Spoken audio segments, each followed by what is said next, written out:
దేశపు మొదటి పంతులమ్మగా చేరి మన జీవితాల్లో నింపిందో వెలుగుల దారి మరువద్దుర సమాజమా మహనీయులను మరువద్దుర సమాజమా మహనీయులను పూలే సావిత్రిబాయి త్యాగాలను అనగారిన జీవితాల్లో అక్షరధారి పొద్దై పొడిసెను చదువుల జెండగా మారి ఈ దేశపు మొదటి పంతులమ్మగా చేరి మన జీవితాల్లో నింపిందో వెలుగుల దారి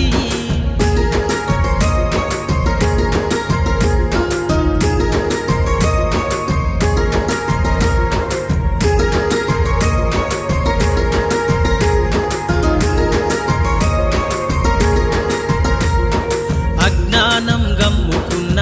రోజులను ఆ చీకటిని జిల్చేసిన మేధస్సును